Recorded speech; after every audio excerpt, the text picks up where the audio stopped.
Passemos então para Heidegger. A professora Rosenfield, ela fala pouco do Heidegger, mas aí eu fui a outra obra, e então vou fazer algumas considerações gerais sobre Heidegger. Bom, a principal obra do Heidegger chama-se Ser e Tempo, mas nós vamos trabalhar essa aqui que se chama A Origem da Obra de Arte. Ela é um tanto quanto fininha, mas ela tem as suas complexidades, não é muito simples a leitura. Bom, então, passando por algumas considerações sobre Heidegger. As suas reflexões estão ligadas à sua filosofia. Isso significa o quê?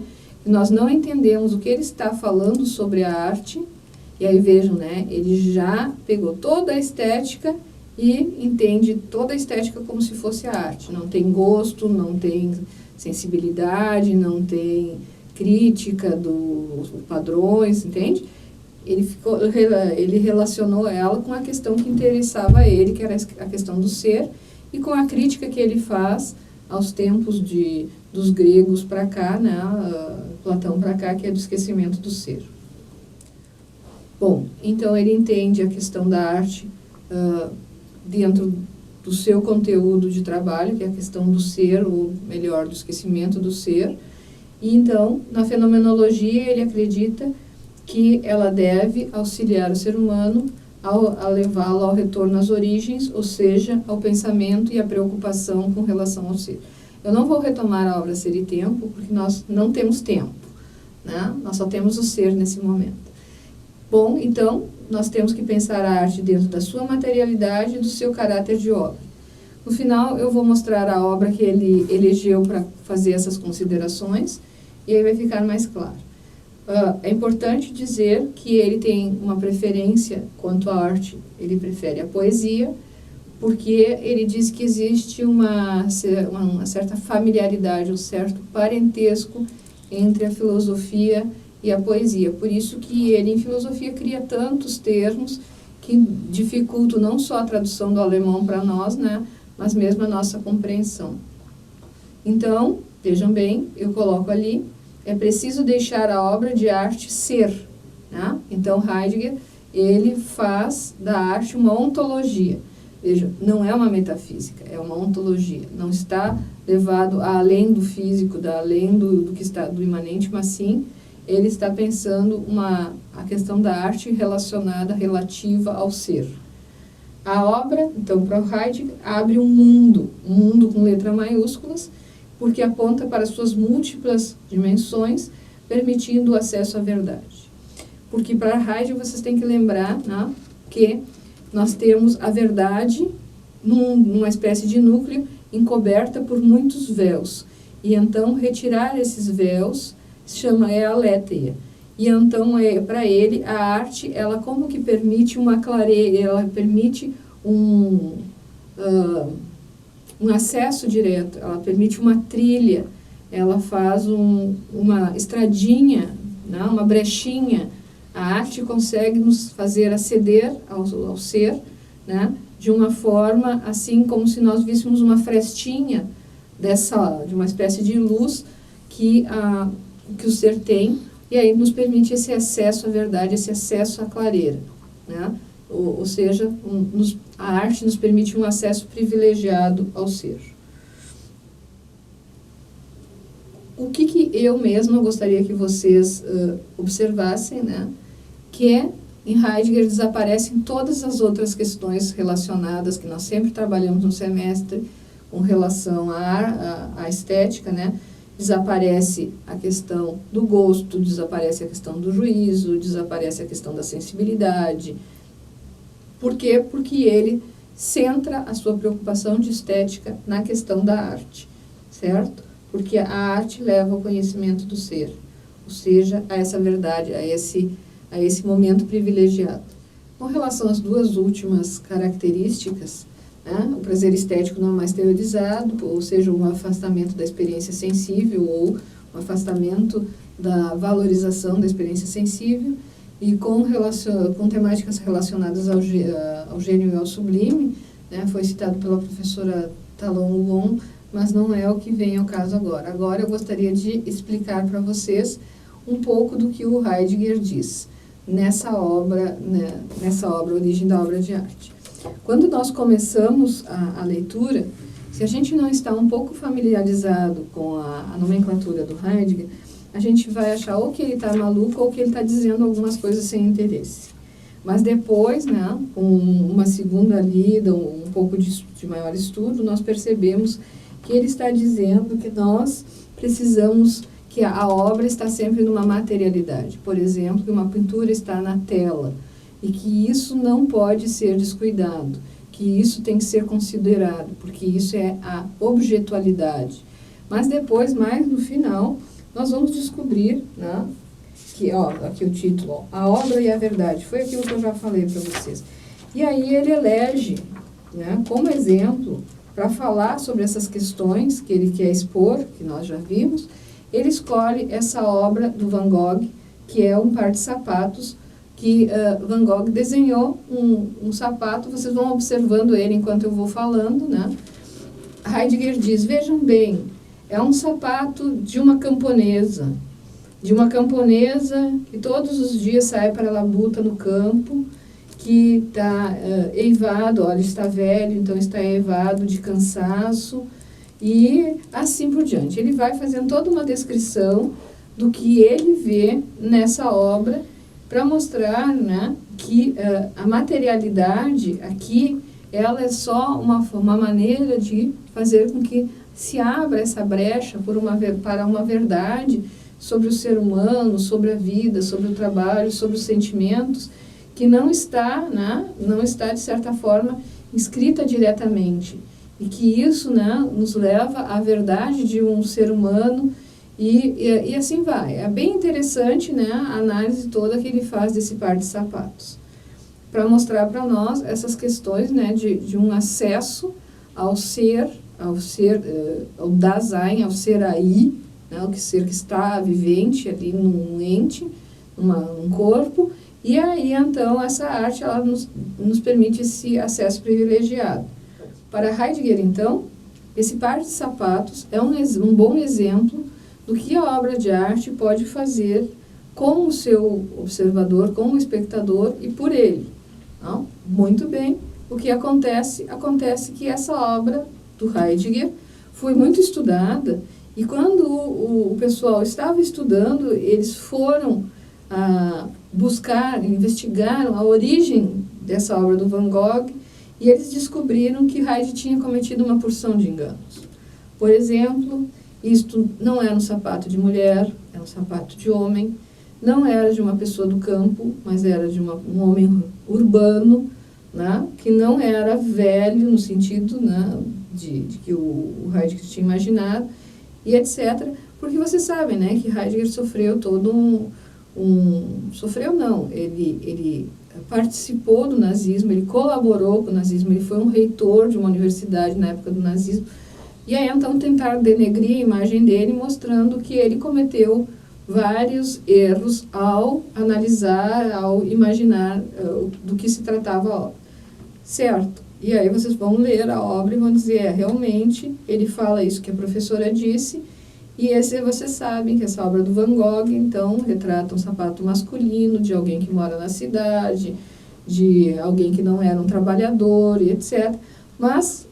e também não se sabe por que o Van Gogh o pintou, porque o Van Gogh ele tinha uma genialidade artística, não vou dizer um gênio no geral, mas ele tinha um estilo inconfundível, sei lá, inimitável, muito bom, muito interessante, mas que Heidegger não captou certo os detalhes. Porém, se eu estou aqui falando para vocês dessa obra, que ela deve ter já uns 80 anos ou mais, é porque ela contém assuntos, ela mostra coisas que são incontornáveis.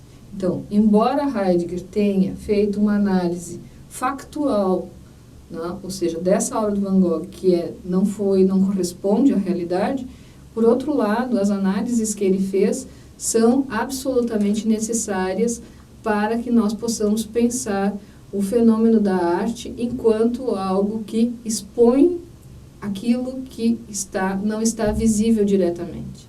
Ela expõe algo tanto do artista quanto do espectador que não é evidente, não está ali na cara da gente, mas que a gente tem que observar com mais profundidade, certo? Então, não dá para desvalorizar a obra do Heidegger por causa disso, ao contrário, tem que se lê-la e compreendê-la bem. Com relação ao Merleau-Ponty, vocês vão observar que a professora Catherine não fala dele, a professora Carol fala pouquinho dele, né? Ela só diz isso que está escrito ali. Ele trata da arte e experiência humana na pintura. Ele entende que a experiência original, acessível, acaba escondidos na vida cotidiana, na busca do conhecer. E ele fala, isso é mais a Sônia que está dizendo, da carne e do corpo. Eu gostaria de explicar para vocês, Merleau-Ponty, ele não é alemão, ele é francês, e ele escreveu como uma das principais obras relativas à arte, essa aqui pequenininha, que se chama O Olho e o Espírito. Eu tenho uma tradução em português, mas eu a li, né, fichei ela no francês e usei na minha tese. E o que tem de interessante, né, é que o Merleau-Ponty, ele leu Heidegger, então vocês veem assim que e Heidegger leu Nietzsche, leu Hegel, leu Kant, então a gente tem que realmente conhecer um pouco, pelo menos, de cada um desses autores, para entender o que esses filósofos disseram. E aí, voltando rapidamente ao Heidegger, né, vocês podem achar assim que Heidegger é um autor difícil, ele é um autor que foi nazista, blá, blá. Isso não importa, gente. Quando nós estudamos pessoas que hoje são importantes, como Flusser, como... agora não lembro mais o nome do outro autor, nós vamos ver que, e vários outros, nós vamos ver que eles têm todos uma leitura de Heidegger. Então, a gente não pode dizer que não é importante nós conhecermos o pensador, e nós temos que também fazer uma distinção entre a pessoa e o pensador. O pensador nos deixou concepções, acepções, influências que nós não conseguimos nos livrar delas. O Merleau-Ponty, não, então, ele foi influenciado tanto pela fenomenologia do Husserl, quanto pelas obras do Heidegger, e aí essa obra não foi bem concretizada na vida dele, e aí então ele se dedica a observar a pintura de um outro francês chamado Cézanne. Eu esqueci de trazer, eu acredito que eu trouxe uma obra do Cézanne para vocês verem. E então ele escreve essa obra. Por que essa obra e o pensamento do Merleau-Ponty é importante? Porque o Merleau-Ponty, ele vivendo depois da Segunda Guerra, ele escrevendo nessa época e depois, ele se dá conta da importância do nosso corpo. Mas não do nosso corpo enquanto uma abstração. Eu tenho um corpo, eu vou no instituto de beleza. Eu tenho um corpo, eu vou na academia. Eu tenho um corpo que precisa dormir. Não, um corpo encarnado, como a gente pode dizer. Depois Michel Henry e outros filósofos vão desenvolver ideias também nesse campo. Mas aí, esse corpo, ele está, e aí vocês vão ver a questão da fenomenologia, ele não está separado desse mundo e desse ambiente que está onde ele está instalado. Então, esse corpo aqui, ele está, de certa forma, disputando com o mundo um lugar para ele estar. E aí nós podemos questionar por que algumas coisas, por exemplo, nessa sala me chamam a atenção e outras me passam completamente despercebidas, né? Eu entro na sala, eu não percebo que tem fiação, eu não percebo que tem o HD aqui embaixo, eu não percebo que tem estabilizador, mas eu percebo, por exemplo, que tem o quadro, que tem o Luigi, que tem a câmera, não? A câmera. Então, por quê? Porque, de certa forma, todas as coisas vêm contra o meu corpo e algumas delas, elas conseguem que eu volte a minha atenção para ela. E isso é importante, por exemplo, para o educador. Tá? Se o aluno não observar, não olhar para ele, mas sim estiver o tempo inteiro olhando para a janela ou olhando para o celular, ele não vai conseguir fixar a sua esfera cognitiva naquilo que nós precisamos, para que ele possa entender e aprender o conteúdo. Então, o Merleau-Ponty, ele é importante porque ele tem essa ideia de um corpo encarnado que tem uma porção de faculdades. Aí vocês vão lembrar, Kant já tinha dito isso, sim, ele fala da nossa sensibilidade, né? Ele fala dos nossos 5 sentidos, Kant, tanto na crítica da razão pura, quanto na crítica do juízo. Mas o Merleau-Ponty agora, ele vem dizer alguma coisa a mais. Ele vem dizer que esse corpo, ele está disputando, né, com os outros corpos, o ar, o espaço, né, com os outros seres vivos, o ar, com todos os corpos do espaço, que tudo está se projetando contra o corpo dele, que algumas coisas ele apreende, outras ele simplesmente ignora. Então é interessante saber por que se ignoram certas coisas e nós nos interessamos pelo outro, pelas outras. E aí ele privilegia a pintura como uma forma de acesso a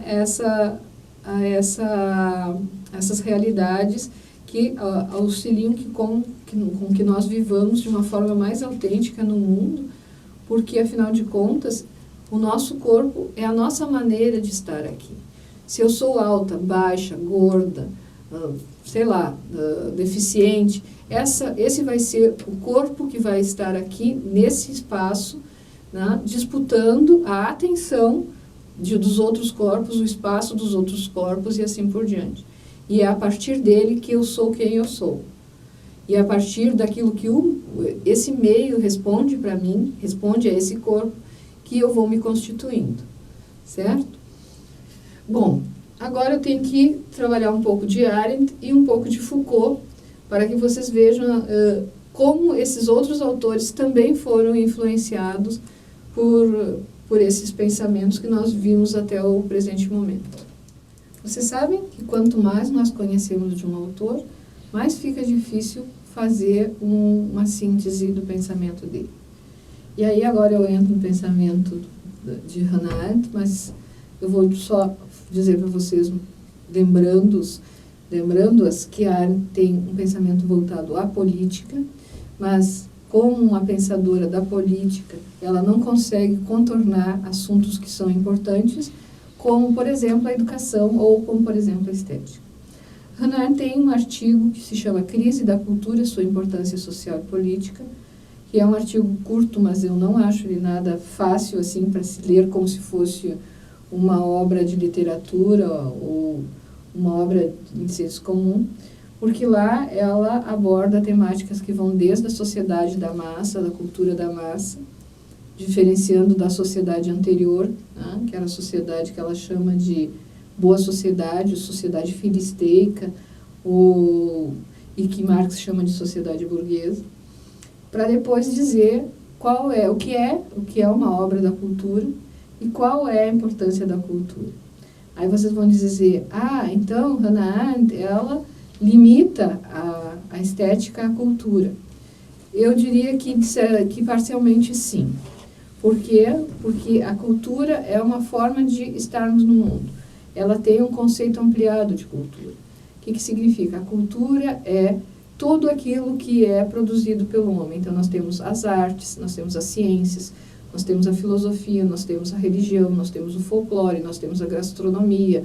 Enfim, né? A cultura é tudo aquilo que nós fazemos para nos inserirmos nessa physis, nesse mundo físico, transformando certas coisas dessa physis em aquilo que a gente chama de um mundo, um habitat, né, artificial, um lar. Bom, então, eu coloquei aqui para vocês, assim, uma frase tentando dizer, para a arte e a estética está ligada à cultura, à escolha, ao agir e, portanto, à política, para que vocês lembrem disso no seguinte sentido.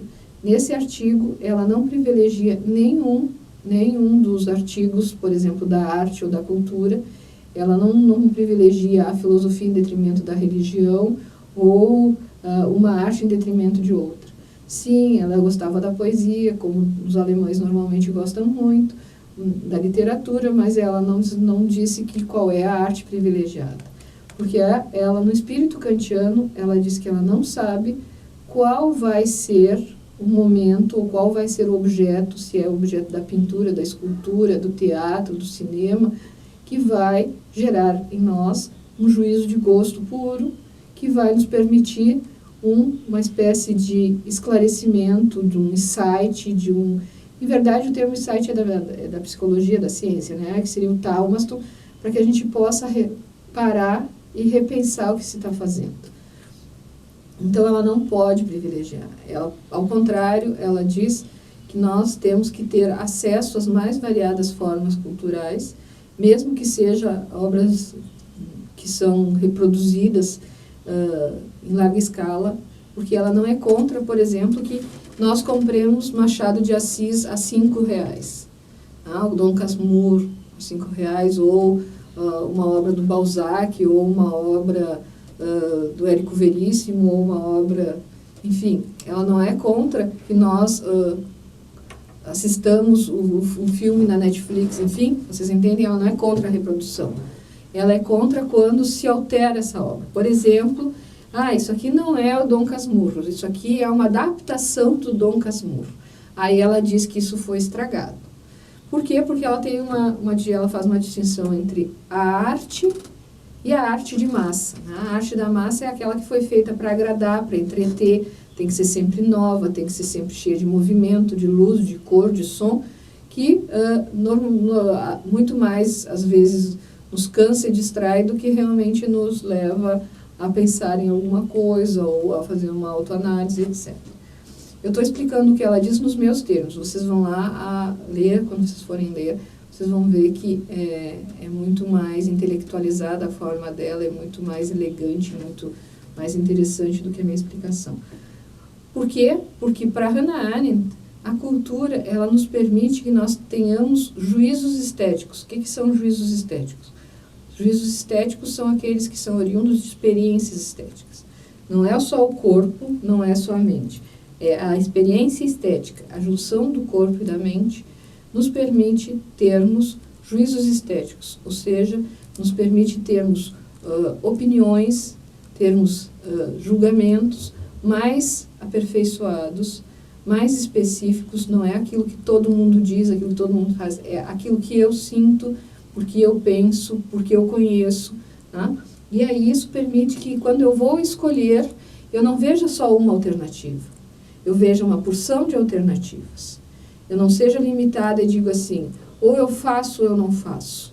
Não, ou eu faço dessa maneira, ou eu faço daquela outra maneira, ou eu não faço e a consequência vai ser A, consequência B, consequência C. E com aumentando essa gama, né, esse leque de possibilidades, eu posso escolher melhor e, portanto, agir melhor, viver melhor e fazer menos, cometer menos erros, certo? E isso, então, Hannah Arendt não leva para a nossa vida privada. Tá? Ela está sempre pensando na nossa vida política. Mas é claro que ela não leva para ela não está considerando nossa vida privada, mas lá na vida privada, tanto da família, quanto na esfera pré-política, que é a esfera da escola, por exemplo, do trabalho, nós estamos aperfeiçoando esse nosso juízo estético. Não? E nós, então, estamos aperfeiçoando o juízo estético, nós vamos fazer melhores juízos éticos e, portanto, nós vamos fazer melhor a nossa vivência, em especial na política, que é a preocupação central dela. Vocês sabem que é por causa do nazismo. Foucault. Foucault é um importante pensador atual porque ele faleceu em 84, mas também atual porque o seu pensamento tem sido cada vez mais lido e atualizado com as problemáticas que nos dizem respeito. Foucault, então, ele tem uma análise que é super importante, porque quando ele foi observar a sociedade, ele viu que nessa sociedade sobravam muitos restos humanos, por exemplo, os presidiários, por exemplo, os loucos, que estavam nos manicômios, nos hospitais, etc. E ele foi observar um pouco essa vida, e ele se deu conta que na modernidade surgiu um conceito diferente daquilo que tinha anteriormente, que é um conceito de sujeito. Só que esse conceito de sujeito, ele é construído a partir de necessidades, de interesses que não são do humano, mas são de produção, de organização, por exemplo, né? O normal seria nós fazermos esgotos para que as pessoas tivessem uma qualidade de vida melhor. Né? Foucault descobriu que muitas vezes se fazem esgotos para que as pessoas não adoeçam e não faltem ao trabalho, ou que elas não adoeçam para não encarecer ou aumentar os custos do sistema de saúde. Vocês entendem? Então, não é uma preocupação com a pessoa, mas sim com a produção física da pessoa. E aí, nesses estudos, ele percebeu a importância da sexualidade, ele percebeu a importância de outros dispositivos, e assim nós chegamos ao terceiro período Foucault, onde ele fala de transformar, né, fazer a estética da existência, transformar a existência numa forma de vida como uma obra de arte. É claro, né, pessoal, que eu não sou uma especialista em Foucault, então isso que eu estou dizendo são os estudos do grupo de estudos que a gente faz e das leituras que eu tenho feito, que são interessantíssimas. Por isso eu coloquei ali que Foucault trabalha a questão do corpo, mas é o corpo nesse sentido, né, um corpo que é assujeitado, um corpo que ele é docilizado, que ele é normalizado, para que ele exerça certas funções dentro de um determinado grupo em que está vivo. Bom, então, naquilo que muitos pensadores chamam de terceira fase da estética da existência, Foucault faz um retorno aos gregos, depois faz um afastamento, mas o que importa, né, é que ele está preocupado exatamente como nós podemos nos livrar de todos esses dispositivos e sermos nós mesmos. É claro que, porque ele faleceu prematuramente, né, ele estava doente, mas ele, mesmo assim, ele nunca quis trazer-nos respostas, e sim, né, nos mostrarmos como as coisas estão, para que nós possamos fazer um diagnóstico e nós buscarmos nossas respostas. E aí vocês podem me perguntar, muito bem, o que isso tem a ver com a estética? Tem tudo a ver com a estética, porque vejam bem, quando ele fala que nós temos um corpo que está sendo docilizado, normatizado, que nós achamos que nós somos nós mesmos, mas que em verdade nós fazemos o que outros que a gente desconhece quem são, dizem que nós devemos pensar, querer, consumir, comer, dormir, etc., né?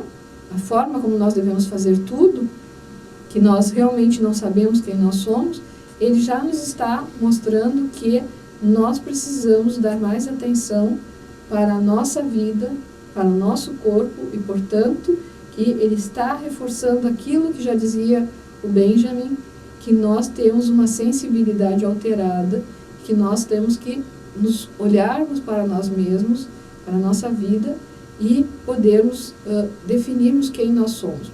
Ele não diz assim, ó, abandone tudo isso, e ele não diz aceite tudo isso. Ele diz, você tem que ser você mesmo, você vai ter que fazer as suas escolhas, mas só se dá para fazer escolhas quando você está ciente. Bom, e aí eu queria dizer para vocês que existe uma obra onde que o Foucault analisa, que é Isso Não É um Cachimbo.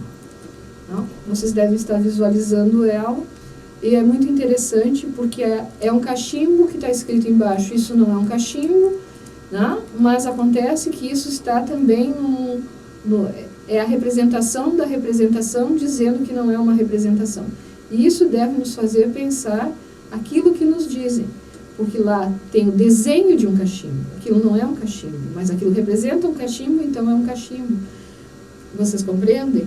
Né? E aí, por que o pintor, ele desenhou um cachimbo, mas ele escreveu que não é um cachimbo? Então, o objetivo, segundo Foucault, é nós nos tornarmos um pouco mais de ciência, nos questionarmos um pouco mais sobre as questões que nos são dadas. E aí vocês vão ver que todos esses autores, eles influenciam e são influenciados por outros, né? O pessoal da analítica da linguagem pode fazer uma análise dessa obra, Isso Não é um Cachimbo.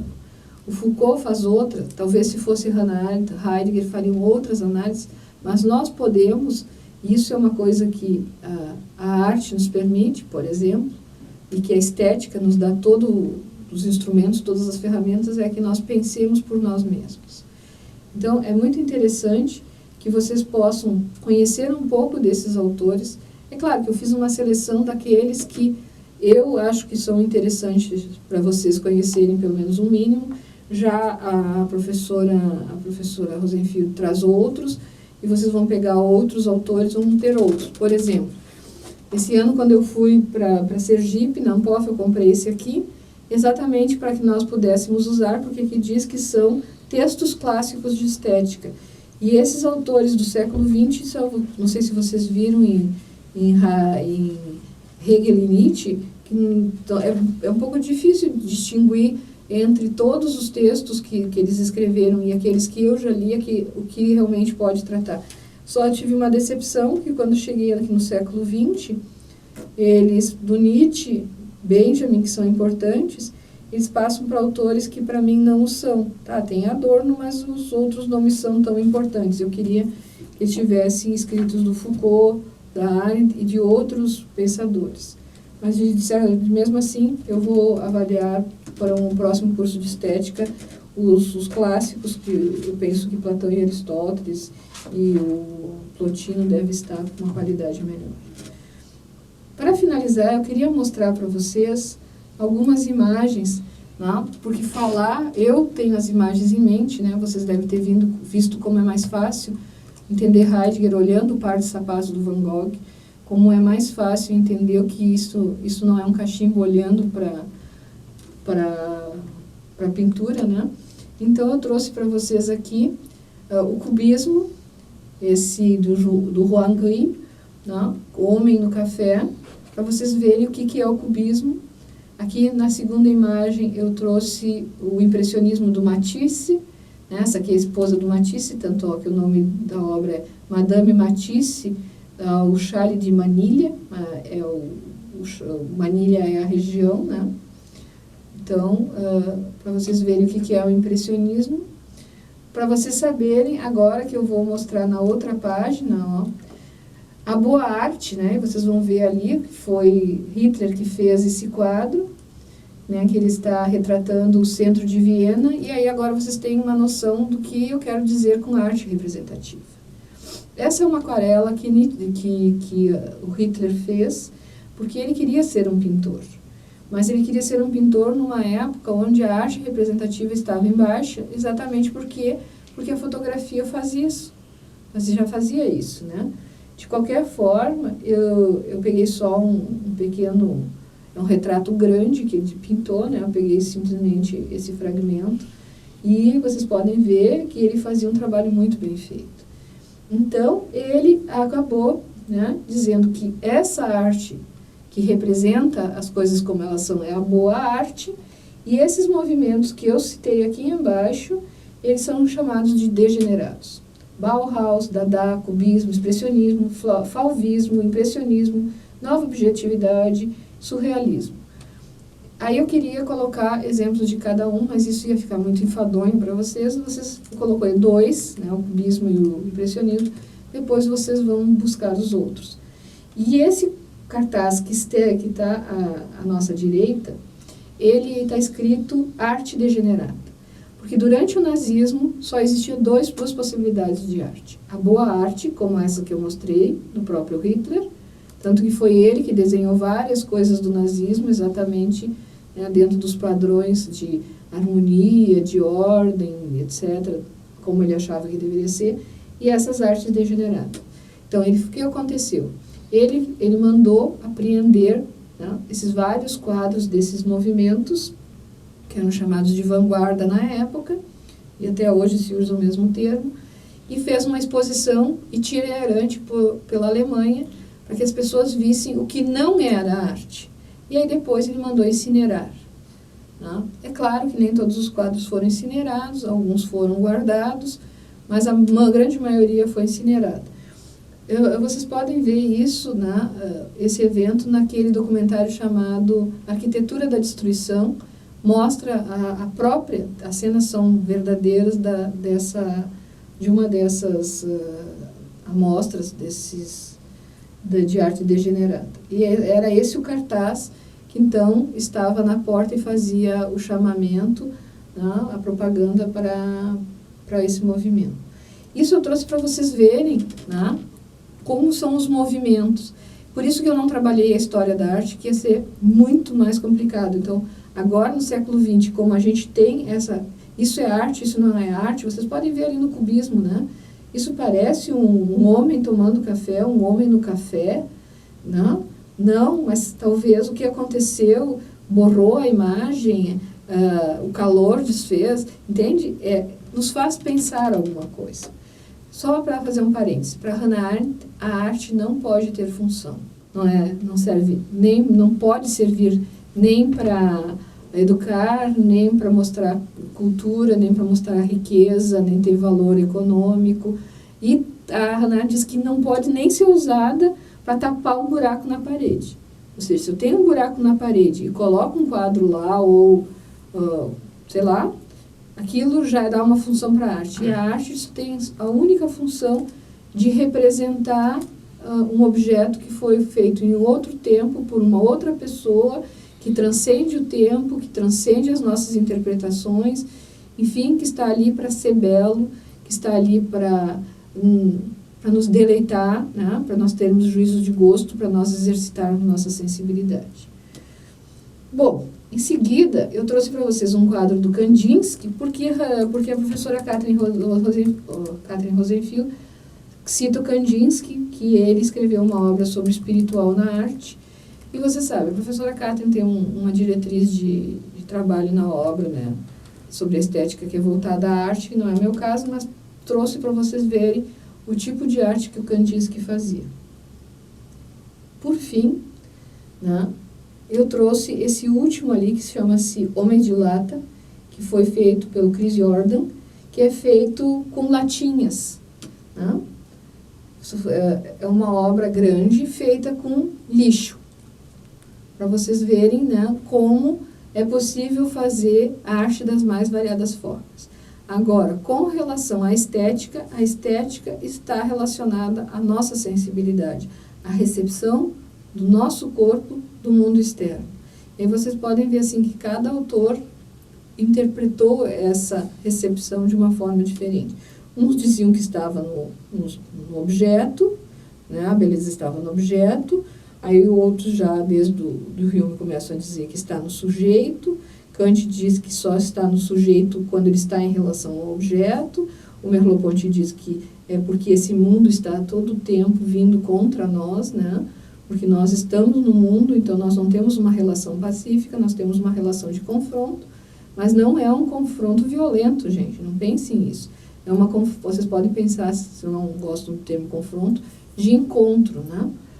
E eu imagino que com isso vocês conseguem já ter uma noção bastante geral do que o nosso curso pretendia quando nós começamos lá do mito e viemos até um filósofo contemporâneo, que é Foucault, para mostrar para vocês as várias compreensões que se tem sobre estética, né? Ora voltada só à arte, ora voltada para o sujeito, enfim, nas suas variações, para vocês conseguirem pensar e entender.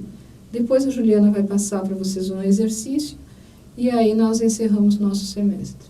Espero que ele tenha sido proveitoso para vocês. É sempre muito prazeroso para mim trabalhar esses conteúdos e espero que vocês leiam depois e observem o mundo e as obras de arte e da cultura com outros olhos, ou seja, com olhos mais filosóficos. Obrigada.